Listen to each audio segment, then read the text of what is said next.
There was a huge inflection. There we go. This is the first time we invite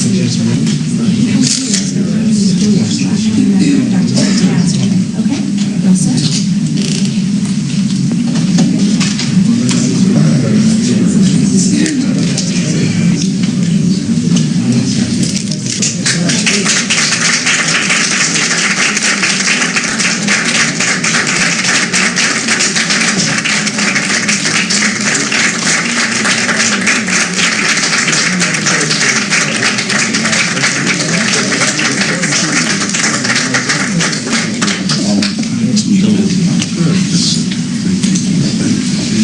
Please, be seated. And welcome to the White House. We're here today to honor a man who dedicated his life to the pursuit of a dream. In honoring one man's commitment, we're also rededicating ourselves to the fundamental principle behind that dream. That principle, which goes to the very essence of America, is simply this: that it is self-evident that all men are created equal and that they are endowed by their Creator with certain unalienable rights. Today, we still cherish these rights and values upon which our country was built and for which our forefathers gave their lives, for which Dr. Martin Luther King Jr. gave his life. The fight for genuine equality of opportunity goes on. It still continues for many Americans today, yet let us not ignore the strides that have been made and the great strides that are being made toward ending discrimination and bigotry in our towns and communities, in our government, and most important, in our own hearts. And there are many reasons for hope.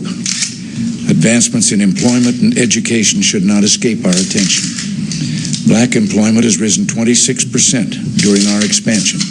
That's more than twice the rate of the job gain of whites. The unemployment rate for black youths has declined dramatically.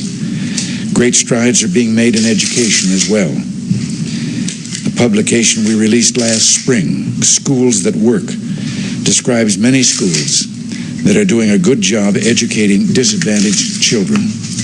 One shining example is the Garrison Elementary School in the South Bronx in New York City. The student population is half black and half Hispanic. The school lies in one of the poorest sections of New York.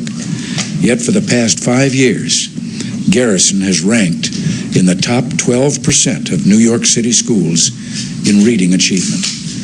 By the time they reach the 6th grade, nearly every student performs at or above grade level in both reading and math. You know, James Madison once said, "A well-instructed people alone can be permanently a free people." And together we strive to ensure that every American receives a sound education and that in so doing, we secure our freedom as well. Secretary of Education William Bennett has been leading the charge for higher standards and more discipline. We can give no better gift to our young people than giving them the basic skills needed to reach their potential and fulfill their dreams. The value of a good education was not lost on Dr. King. He entered Morehouse College at the age of 15 and earned a PhD 11 years later from Boston University. Martin Luther King Jr.'s own life was one of dreams. It's fitting that we honor the man who went from being a minister in the Ebenezer Baptist Church in Atlanta to being a recipient of the Nobel Peace Prize. Dr. King said the evening before his assassination, "I just want to do God's will, and He's allowed me to go to the mountain, and I've looked over, and I've seen the promised land. So I'm happy tonight. I'm not worried about anything. I'm not fearing any man." These are the words of a man at peace with God and himself, content in the knowledge that what is right will inevitably triumph.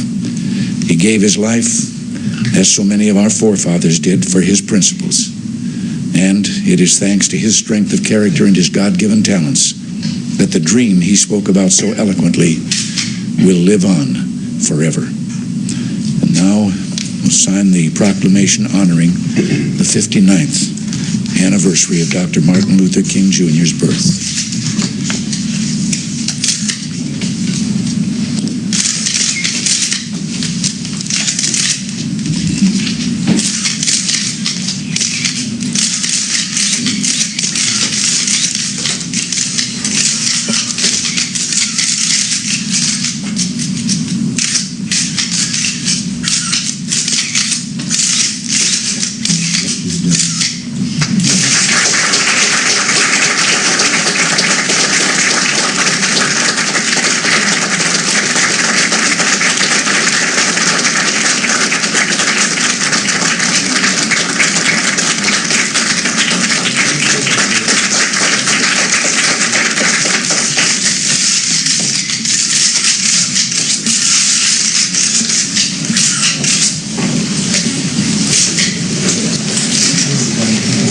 I'd like to ask you to stay in place for about 5 minutes.